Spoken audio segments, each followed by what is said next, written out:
2020 has been a crazy year, but you don't need me to tell you that. Instead, I'm going to tell you about some of the games released in 2020 that I played while being stuck at home, however with a twist. Most of these games are games you've probably never heard besides for a few of them. Surprisingly, I didn't play any of the huge titles like Hades, Animal Crossing, The Last of Us, or Ghost of Tsushima. In no particular order, with vastly different genres, here's my list of 2020 games that I surprisingly enjoyed. First up is an action dating sim RPG called Sakura Wars. This game places you in a steampunk version of 1940s Imperial Tokyo. Due to a cataclysmic event, the capital's global defense force, the Imperial Combat Review of Tokyo, had been severely dismantled. Along with this, the review's main base, the Imperial Theater, has begun to fall in hard times. It's up to you, Seijiro Kamiyama, as the captain of the new Tokyo Review, to lead your squad to restore the Imperial Combat Review and the Imperial Theater back to their former glory. Though the action in this game may be on the underwhelming side of things, Sakura War compensates for this with its lovable cast packed with dating, drama, and dialogue. With the dating sim mechanic, it forces you to interact with many of the game's characters, and as a result, you grow pretty fond of them. Pair this up with the game's magnificent presentation, Sakura Wars is a game that slowly grows on you as you play it. Simplistic as it may be, I'll always cherish the time I spent playing this underrated RPG. Next up, we have a visual novel, and no, you don't have to be a degenerate to enjoy it. The novel places you in the shoes of a regular nerdy guy who's not exactly confident in himself. You can impact how the story progresses based on the dialogue options you selected, and as a result, your character slowly becomes a confident Chad. With 5 possible girls to pursue, and each girl's story lasting easily over 7 hours, this visual novel is a fantastic bang for your buck compared to many other novels that last for not even 2 hours. With a beautifully drawn anime art style, along with funny moments that'll leave you laughing out loud to yourself because, I'm assuming you're not reading this in front of people, then Making Lovers provides for a surprisingly enjoyable experience, even for someone that doesn't really read a whole lot like me. The next game up needs no introduction. Final Fantasy VII Remake was a surprisingly polished and immersive game. You do not need to have played the original on the PS1 to enjoy this game. I started this game with skepticism because of the stories I've heard over the years of the developing team having to drop the project at one time and starting everything over. People have been anticipating this game for such a long time. I really didn't want it to be one of those unfortunate disappointments you see with many franchises. Good thing I was not disappointed. I actually enjoyed this game more and more as I played through it. While the combat system was surprisingly decent and fights were enjoyable for the most part, I particularly fell in love with the immersion of the game's overall presentation. The creators took their time in ensuring you captured the emotions in both the characters and environment all throughout the game. Like this video if you would simp hard for Tifa or Aerith.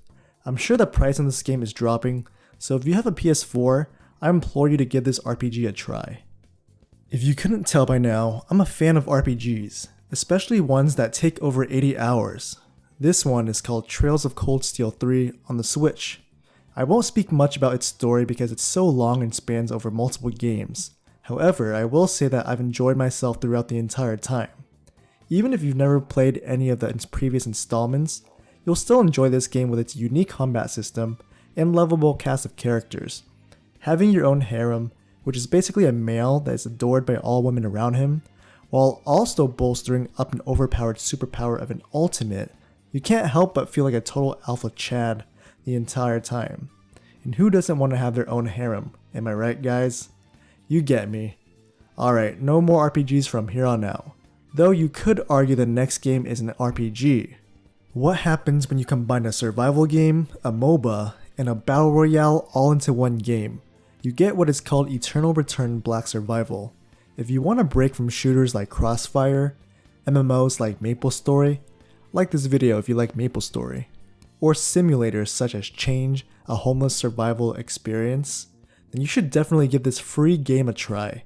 It's a battle royale that places you in different maps where the goal is to scavenge around for weapons and materials in order to craft your armor and weapons. The last person standing wins. It's a unique take on the mobile genre that I've never seen before, and it's well done. You can play solo or with squads, but fair warning, the games on average can be quite slow at times, meaning some games everyone will just be scavenging around and not much action happens, or games where you just unfortunately never run into anybody until the end.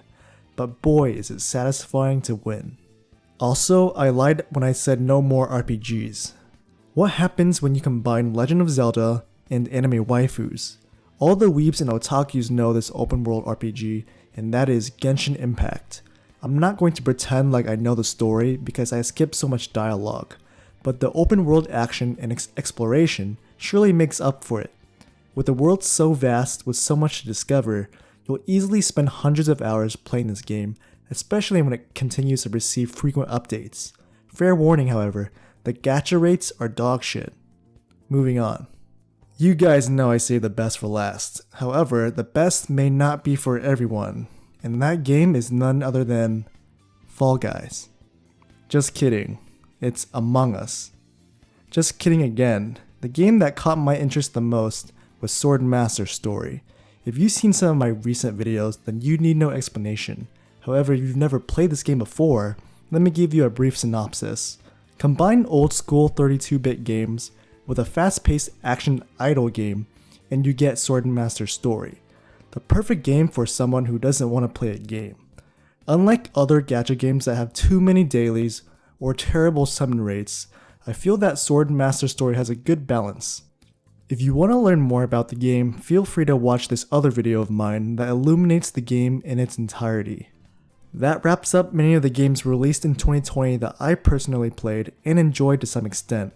Let me know in the comments if you've recognized any of the games, whether you've played any of them, or whether or not I've intrigued you in trying some of them yourself. Like I said earlier, 2020 has been a crazy year. I'm guardedly hopeful that 2021 will be much better. If you enjoyed this video, please give it a like and subscribe if you want to see more videos like this. Thanks again for watching everyone, and I'll see you in the next one.